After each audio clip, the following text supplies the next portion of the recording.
बानी की सेहत पर कोई समझौता नहीं होगा। पीटीआई का 1 पॉइंट एजेंडा। अपोजिशन इत्तेहाद का पार्लियामेंट के अहाते में धरना और एहतजाज। बानी पीटीआई को इलाज के लिए निजी अस्पताल शिफ्ट किया जाए। मुतालिबात तस्लीम किए जाने तक एहतजाज जारी रखने का ऐलान। हुकूमत और अपोजिशन के दरमियान आला सतह पर रवाबित। वज़ीर आज़म शहबाज शरीफ से बातचीत के लिए वक्त मांग लिया। ज़राए के मुताबिक हुकूमत और पीटीआई में बानी की अस्पताल मुंतकिली से मुतालिक मामला तय होने का इम्कान। बानी पीटीआई को जल्द शिफा आई अस्पताल रावलपिंडी मुंतकिल किया जा सकता है।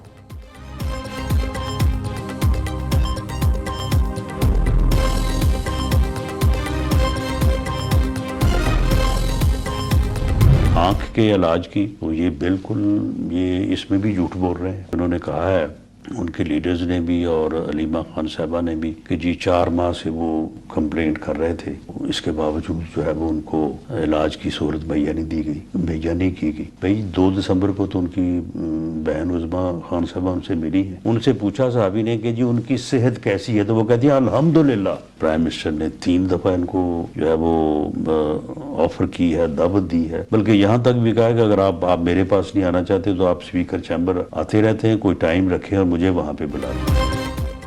वज़ीर आज़म के मुशीर राना सनाउल्लाह का फिर बानी पीटीआई की सेहत पर सियासत न करने का मशवरा। दिसंबर में मुख्तलिफ डॉक्टर्स की रिपोर्ट्स में आंखों की बीमारी का जिक्र नहीं। बानी पीटीआई की आंखों का 4 माह तक इलाज न होने का तासुर दुरुस्त नहीं। वज़ीर आज़म के सियासी मुशीर राना सनाउल्लाह का सेनेट में इज़हार ख्याल। कहते हैं जनवरी के पहले हफ्ते तकलीफी निशानदही के बाद 15 जनवरी को पिम्स को खत लिखा गया। 16 जनवरी को मुआयना हुआ। 19 जनवरी को 4 रुकनी मेडिकल टीम ने अडियाला जेल में दोबारा मुआयना किया। 24 जनवरी को इंजेक्शन तजवीज़ किया गया। तमाम रिकॉर्ड मौजूद हैं। वफाकी वज़ीर तारिक फजल चौधरी ने कहा हक़ाइक़ को तोड़ मड़ोड़ कर पेश करने का सिलसिला बंद किया जाए। दिसंबर में बानी की बहन ने मुलाकात के बाद खुद बताया कि वो मुकम्मल सेहतियाब हैं। जहाँ भी मुमकिन हो हुकूमत बेहतरीन इलाज कराने के लिए तैयार है।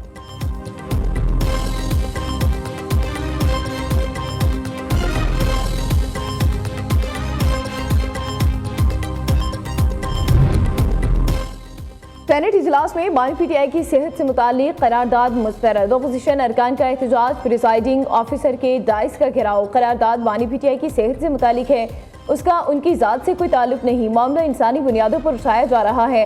सेनेटर ओन अब्बास का ऐवान में इज़हार ख्याल। शेर रहमान ने कहा किसी भी कैदी के इलाज पर किसी को एतराज़ नहीं होना चाहिए। हर कैदी को इलाज की मुकम्मल सहूलत मिलना उसका हक है।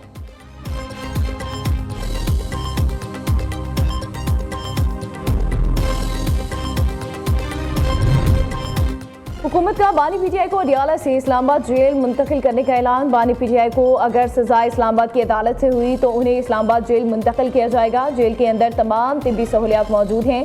इस्लामाबाद की जेल 2 माह में मुकम्मल हो जाएगी। वफाकी वज़ीर दाखिला मोहसिन नकवी की मीडिया से गुफ्तगू। मोहसिन नकवी ने इस्लामाबाद पुलिस लाइन हेडक्वार्टर्स में पासिंग आउट परेड से खिताब करते हुए कहा इस्लामाबाद की सिक्योरिटी पर कोई समझौता नहीं होगा। पुलिस के जवानों को हर वक्त अलर्ट रहना होगा। फोर्स में काली भेड़ों की कोई जगह नहीं।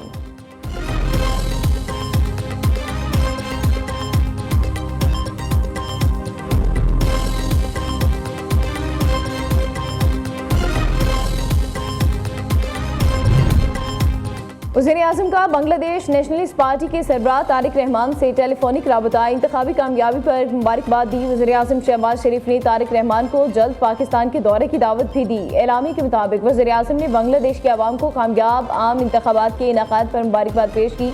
पाकिस्तान और बांग्लादेश के दरमियान 2 तरफ़ा ताउन मज़ीद बढ़ाने के अज़्म का इज़हार किया गया। राबते में रहने अवामी फलाह के लिए मिलकर काम करने पर इत्तफ़ाक़ किया गया। बाहमी दिलचस्पी और खित्ते की अमन और तरक्की के अमूर पर तबादला ख्याल हुआ। बेगम खालिदा ज़िया की पाक बांग्लादेश ताल्लुकात के लिए खदमात को खराज अक़ीदत पेश किया गया।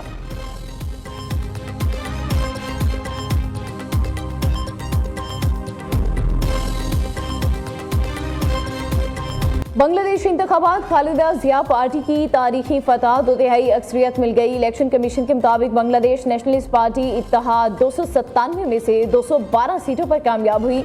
जमाती इस्लामी इत्तेहाद ने 77 नशिस्तों पर मैदान मार लिया। बांग्लादेश नेशनलिस्ट पार्टी का 15 फरवरी को हुकूमत बनाने का ऐलान। खालिदा ज़िया के बेटे तारिक रहमान वज़ारत उस्मा के मजबूत उम्मीदवार हैं। इंडोनेशिया ने अपनी दिफाई सलाहियत बढ़ाने के लिए पाक फ़िज़ाई के साथ ताउन में दिलचस्पी जाहिर कर दी। ISPR के मुताबिक air chief marshal Zaheer Ahmed Babar Sidhu ने इंडोनेशिया का सरकारी दौरा किया, जहां उनकी सदर पर प्रोबो से मुलाकात हुई।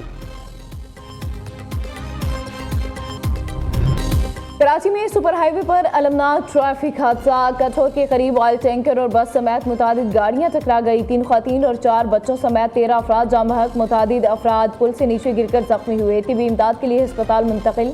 पुलिस के मुताबिक हादसा ऑयल टैंकर का टायर फटने की वजह से पेश आया।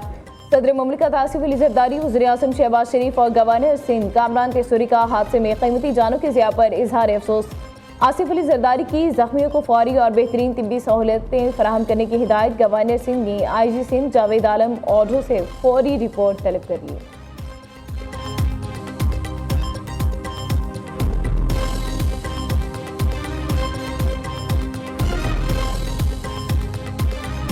हमारी रिस्पॉन्सिबिलिटी है जिसके लिए हम तनख्वाह लेते हैं। हेल्थ डिपार्टमेंट एक ऐसा डिपार्टमेंट है जिसमें अगर कोई कमी बेशी हो जाए, खुदा न खास्ता, तो लोग अपनी ज़िंदगियों से हाथ धो बैठते हैं। कितने लोग हैं जो इलाज के लिए, अपनी सलामती के लिए, अपनी सेहत के लिए हमारी तरफ देख रहे हैं, और अगर किसी एक को भी अच्छा इलाज नहीं मिलता, किसी एक को भी सिसकना पड़ता है, तो वो मेरा, हेल्थ मिनिस्टर्स का, हेल्थ सेक्रेटरीज का और आप सब का कलेक्टिव फेलियर होगा। दवाइयाँ हॉस्पिटल में पड़ी होती हैं, लेकिन मरीजों को ये, क्योंकि बाहर साजबाज की होती है फार्मेसीज के साथ, लैब्स के साथ, पेशेंट्स को ये कहा जाता है कि बाहर जाओ और फलां फार्मेसी से जो है वो दवाई खरीदो। गरीब आवाम की अद्वियात का पैसा करप्शन की मद में नहीं खाने दूंगी, वज़ीर आला पंजाब का दबंग ऐलान। आवाम की जिंदगी में इंसानी आसानी के लिए सख्त फैसले लेते हैं।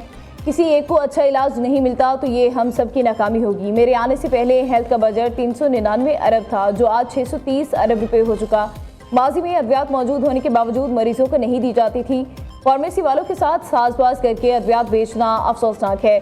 शिकायत आती हैं CT स्कैन और MRI की मशीन ख़राब है। कोई चीज़ ख़राब है तो उसे ठीक कराया जाए, मरीज दरबदर नहीं होने चाहिए। वज़ीर आला मरियम नवाज का लाहौर में हेल्थ कॉन्फ्रेंस से खिताब।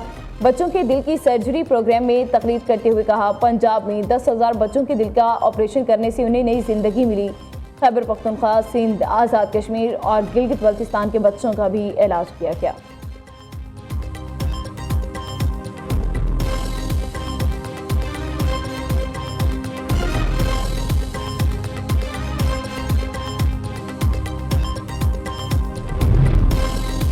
शर्जील इनाम मेमन ने इमारतों से मुतालिक सिंध हुकूमत की जिम्मेदारी तस्लीम कर ली। सीनियर वजीर सिंध का साने गुल प्लाजा पर जुडिशल कमीशन का फैसला कबूल करने का ऐलान। कहते हैं कभी हुकूमत को बरीउज़्ज़मा करार नहीं दिया।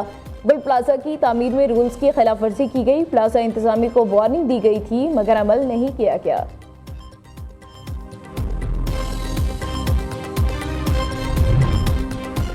मुल्क भर में यकम रमजान उल मुबारक 19 फरवरी बरोज़ जुमेरात को होने का इम्कान। स्पार्को ने चांद की मतवक़्क़े रोयत की साइंसी पेशगोई कर दी। तर्जुमान स्पार्को के मुताबिक नया चांद 17 फरवरी को शाम 5:01 पर पैदा होगा। 18 फरवरी को ग़ुरूब आफ्ताब के वक्त चांद की उम्र 25 घंटे 48 मिनट होगी। आंख से नजर आने के कवी इम्कानात हैं।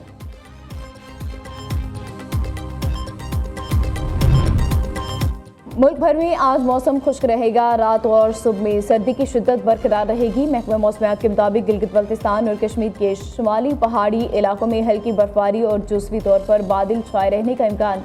अगले हफ्ते के आगाज़ से बलाई इलाकों में मगरबी हवाओं के दाखिल होने की तवक्को है, जिससे शुमाली पंजाब और खैबर पख्तूनख्वा के बाज़ हिस्सों में हल्की बारिश हो सकती है।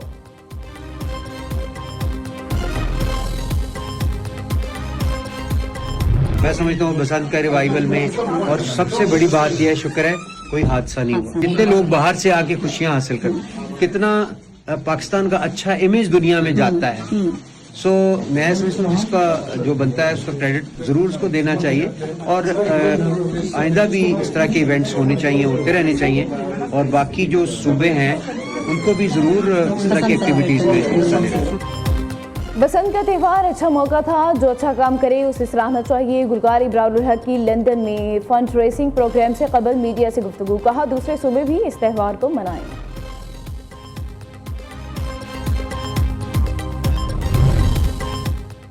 और लाहौर के बाद कोयटा भी बसंत के रंगों में रंग गया। बसंत मेला 15 फरवरी तक जारी रहेगा। फिजा में रंग बिरंगी पतंगों का रक्स। पतंग मार्केटों में गैर मामूली रश। बच्चे, नौजवान और बुजुर्ग पतंगे, डोर और रंगीन धागे खरीदने में मसरूफ।